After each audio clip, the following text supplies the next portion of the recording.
You know, we'd had a situation with the Warrior where, oh my gosh, it goes way back to where he quit on Vince one time.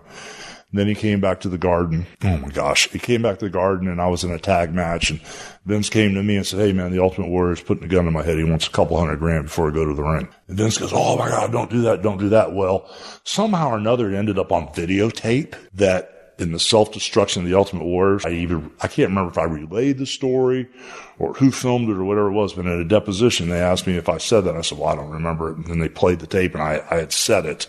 So maybe I ran my mouth to somebody, but it was on tape. So we had a little bit of a run in there, but he went ahead and wrestled and, you know, Vince did what he had to do to make it work and then, you know, pull it away. You know what I'm saying? But anyway, it all worked out fine. And then the Warrior quit again, and all of a sudden he started doing all these videos on YouTube about coming to my house and stuff that I tried to do and my ex-wife tried to do, hitting on him and all this insane stuff. And he was staying at my house and staying in my guest room. And at the time I had a plane. I had a Hawker. We were flying around on my plane going to the towns, and he was playing with my kids and stuff. And all these weird things came up on YouTube about stuff that I'd done and stuff with Kevin Nash and just all weird stuff was coming up. So he was getting some heat on himself. And when we went to WrestleMania 30, all the boys were staying in the hotel, but the Warrior was staying at a house on the outside of town somewhere. And Vince told me, he goes, when you go to the Hall of Fame and I was sitting next to you with Jennifer that night. When we go to the Hall of Fame, I don't know why they put me right in front of him. When you go to the Hall of Fame or you go to WrestleMania, or Monday Night Raw, we do not want you talking to the Warrior or saying anything about him. We're going to fly you guys to Connecticut and have a sit down after we get through the weekend. Well, sure enough, we go to the Hall of Fame and I'm sitting right in front of him. You probably don't remember it. There was one little jab thrown out and I just sat there and I didn't say anything. I let it go. I really wanted to roll right up on that stage, but I let it go. And then the next night at WrestleMania, we were in that damn Superdome from noon on. And me and my son Nick got bored. So Nick goes, hey, Dad, there's a golf cart there. I said, well, is the key in it? Nick goes, yeah, well, let's go ride around. And that's such a long ride, you know, that all of a sudden as we're riding around, it must be a mile around the place. It felt like all of a sudden we're driving to go back to where we were about halfway around the place. And I see this guy in a suit and his back is to us and he's wobbling and he's rocking like this. And as we rode by, I looked at it and I went, stop, Nick, stop. It was the Ultimate Warrior. I jumped out of the car. And at the time I could kind of jog a little bit. I kind of jogged back to him. I was just so excited to see him. And I went, hey, Jim. And he opened his eyes. He goes, no. I said, no, brother, I'm cool. I love you, man. I'm cool. So I went, and I had no idea they had a camera on him at the time. WWE had one of those handhelds watching. He's drenched in sweat. And we had a talk. And I said, brother, first thing I want to do is just apologize for whatever I did. I want to apologize. I really, I'm sorry, for whatever I did to piss you off. And, I just want to be friends with you, this and that and the other. And we shook hands. He goes, oh, God damn it, Hulk. Well, what am I going to tell all my fans? I said, well, what you were telling them wasn't true. I don't know what you're going to tell them, but what was being said wasn't true about me and my wife and all this other stuff.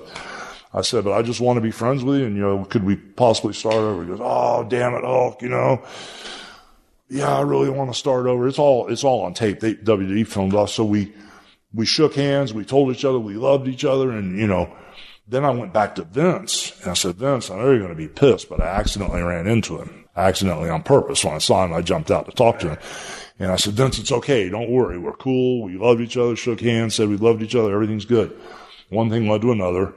We do the WrestleMania and then we do the Monday Night Raw. And I'm sitting next to Vince with you out there putting a little mask on. He's turning aggressive. Vince, get the camera off him, And when he got out of the thing and he's drenched in sweat again, he comes to the back and me, Warrior and Patterson take a picture. And then the next day he passed away. And we talked for a few minutes. He said he forgave me. And he says, hey, brother, it's all right, man. I love you too. Love you too. Well, then after that, some other people in his family kind of said some other stuff. But all I'm going on is what he said to me. Not what other people in his family might have said, but because there's some other people in his family that still don't like me, but that's okay. All I care about is what he said to me. And the last thing that he said to me was that he forgave me. I was glad that I got to see him too before he passed away. Things I was talking about earlier, and I'm trying to wrap this podcast up, and god dang, I could talk to you all day. But one of the things you did was the Hulk up. And to me, if not done properly, if not 120% committed to, could be conceived. If you watch it without sound, it could almost be comical. Yeah. But you were committed, and Hulkamania was running wild, and that comeback, that commitment still holds up today. I was watching it last night. My question to you is, how did you come up with that?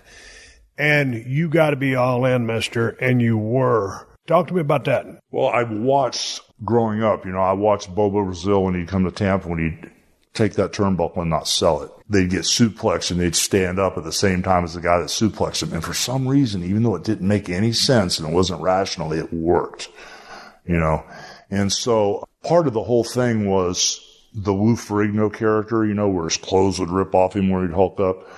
That kind of started one night in Chicago when Greg and Jim ripped a shirt off me when I was standing there, and they just ripped my shirt off me for no reason.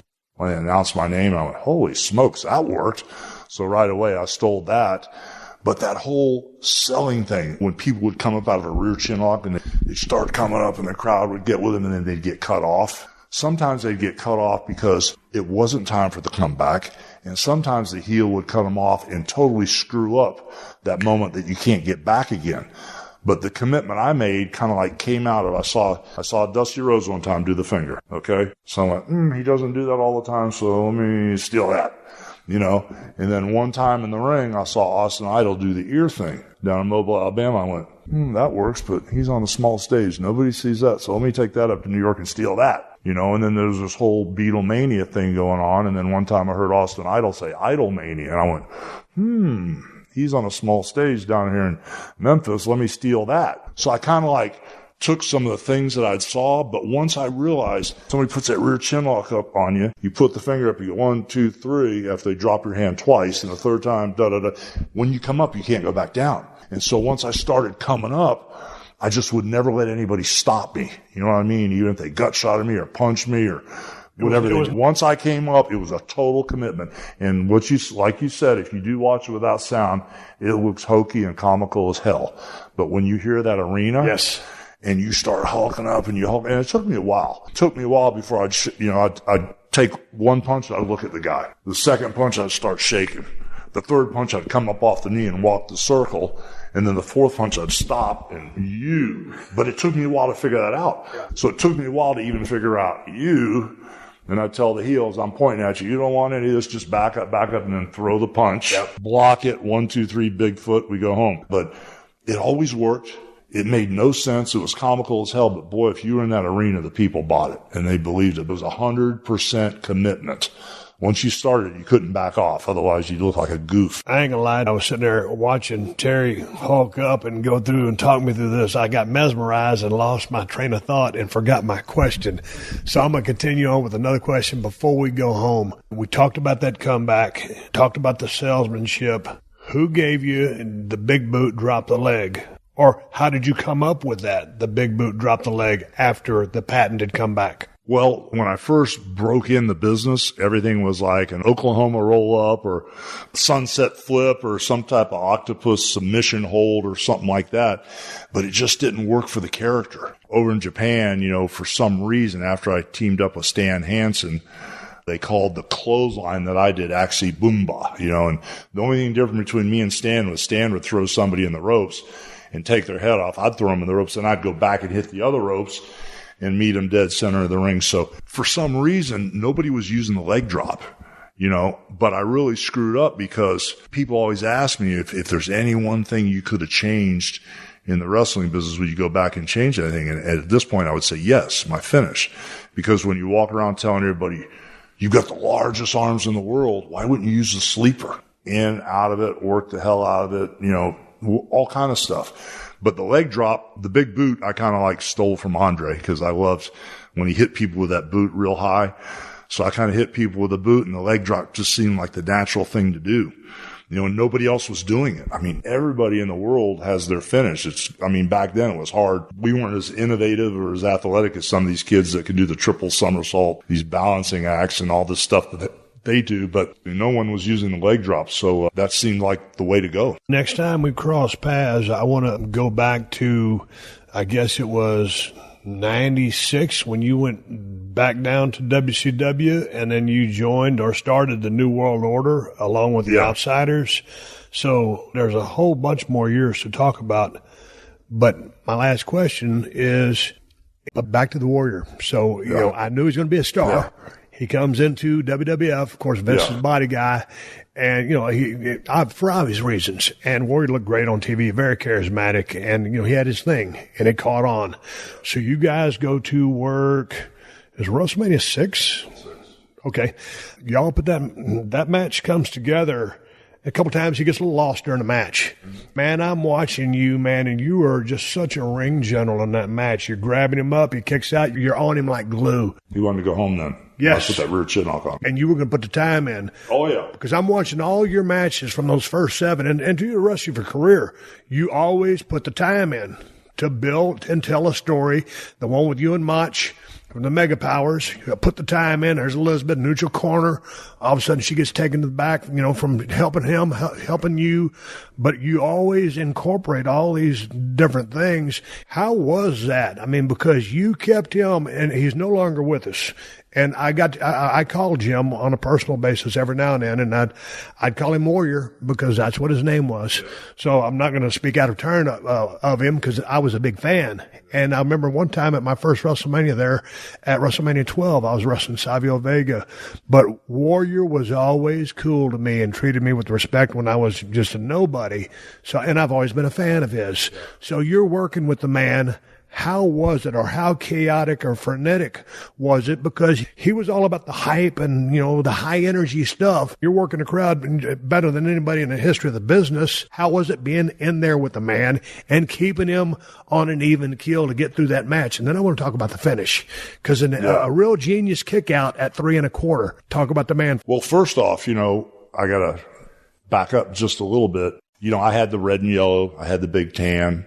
You know, I had the California, whatever it was, whatever the Venice Beach thing was. I'm not from Venice Beach. I'm from Clearwater. But anyway, the California, land of opportunity, the tan, the blonde hair, or whatever I had left of it. And I had my gimmick going. So visually, I had a little bit different gimmick than anybody else, because I was always tan and stuff, because I'm dark anyway without being in the sun.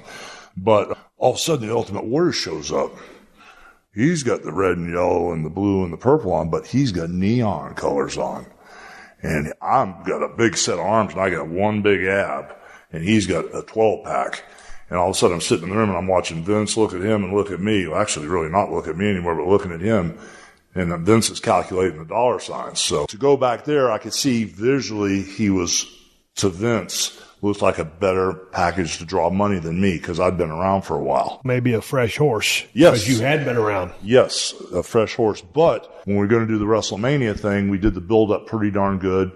And then Vince told me the finish. And my question is always, whether I'm going over or not, why are we doing this? And what's next? And so when Vince told me he wanted me to put the Warrior over, I said, okay, well, why are we doing this? And then where we go from here? He goes, well, you know, I kind of think that the red and yellow run is pretty much over. And I think, you know, we've got everything we can out of the red and yellow thing. And let's just take a little break from this, but I want you to put Jim over. And I went, damn, Vince, what about after the finish? And I point to God and I give him the belts and everything. I go halfway down that aisle and I do that stop and I do that slow turn. So I turn and I go back, and when he's up there celebrating, I gaff his ass and I crucify him. And I call myself Triple H, Hollywood Hulk Hogan. Oh, that'll never work. You can't be a heel. You've been a babyface. John said, Vince, I was a heel when I first came in here. I can be a heel, but now I know more. I can be a great heel. Vince says, no, you can't be a heel. So Vince kind of squashed the Hollywood Hulk Hogan deal. And we had a couple years there that were kind of turbulent, where they put the belt on the Warrior and they had to take the belt right off him because he wasn't drawn, you know. But when I was in the ring with him, I told him in the back room, which I never did, I kind of like laid the match out for him. Not everything, but I laid out this, and I probably had A, B, C, D, E. And what we did in the middle wouldn't matter, but we're going to hit these A, B, C, D, E spots. And so we got going in the match, and I could tell right away, we did the push-off stuff and the strongman stuff and all that stuff. And I started chopping meat a little bit on him, and I could tell he was blown sky high. So I put a rear chin lock on him as I held him down. I said, brother, just breathe and calm down. And he's going, no, man, let's go home now. Let's go home. I'm going, brother, we only got about 5 or 6 minutes and we're not going home. And I told him, he goes, oh no, let's go home now. Because the crowd was rumbling. He goes, let's go home. I said, no, brother, you're going to have to press me over your head in the gorilla press, and I'm going to kick out of your finish before we go home. I told him that in the ring. So I got him to calm down and we got through it. You know, he would hit the ropes in the wrong direction and run the wrong way, and I was used to that. Yeah. And the match was okay, you know, but the fact that he blew up so fast was hard because he really couldn't press me over his head. You're a big dude. And you know, it turned out good, but I didn't have a problem putting him over. But when I asked why are we doing this or where are we going next, I didn't get the answer I wanted. I really appreciated about you was, and it comes with anybody that's lasted a long time, but you were on top for a super long time and drawing huge money, taking care of yourself, because you got to take care of yourself. But what a lot of people don't understand is you have to take care of the other guy more than yourself. And what a lot of people don't realize about this business is, first off, this business was a little tough for me when I went to New York when I beat the Sheik, because to me, it was a shoot and this business was not a work. Anytime a man makes, like if I wrestle you and you make more money than me, that's a shoot. I want your spot. And when I went back to work in 84, Vince Sr. always paid the champion more money. And that was a shoot to me. You know, if we're all doing jobs and it doesn't matter if you win or lose, we make the same amount of money. It's a work. But when someone's making more money, to me, that's a shoot. So when I went back and Vince took over, I tried to hold him to that as long as I could, that the champion always makes more money. So that was one of the things, you know, that I fought for. The other thing that I fought for was making sure whoever I worked with, whether they beat me or whether it was a DQ or they did a job, they were worth more money going out than they were going in. And one of the things to keep myself alive in that warrior, like I had to go to people like the one-man gang. And what people don't realize is when I was working with Vince, if I went to the Philadelphia Spectrum and I said, hey, Roddy, Vince wants to beat you with a leg drop, or hey, Orndorff, Vince wants me to do the leg drop. They said, I'm not doing a fucking job today. Well, there was no control like it is now. I'd call Vince back and say, hey, Vince, I know you want me to beat Piper, but he doesn't want to do a job today. Well, goddamn it, you know, work it out. I said, okay. So it was a wild, wild west back then. So I had to sit down with these guys and on a camaraderie level and get along with them. And if they didn't want to put me over, I said, well, what else can we do to make this work? And the last thing I want is someone else coming in here and taking your place and making this main event money, because we were going to come back for 2 and 3. So since you don't want to do that finish, what can we do to make this work? Since you don't want to put me over, you don't want to DQ. Sometimes the Hulk Hogan thing, I hate to say this, but the Hulk Mania thing was over so strong. I could beat you, and as I was posing, if you'd come back and ground me, I'd get some color, we'd sell out again just for you jumping me after the fact. So I would always throw it back at these guys with the finishes that didn't want to do jobs for me. Piper never did a job for me. And years later, we became good friends, and I stuck it up his ass going, can you imagine how much money you'd have made, Piper, if I could have trusted you to flip the belt like Macho? And he'd go, and Piper, and God damn it, he knew how he'd get it. But I would always tease Piper later on in life because he would never put me over. I said, if you'd put me over, can you imagine? I could have kept putting the belt on you 4 or 5 times, flipping it back and forth, and I was doing movies.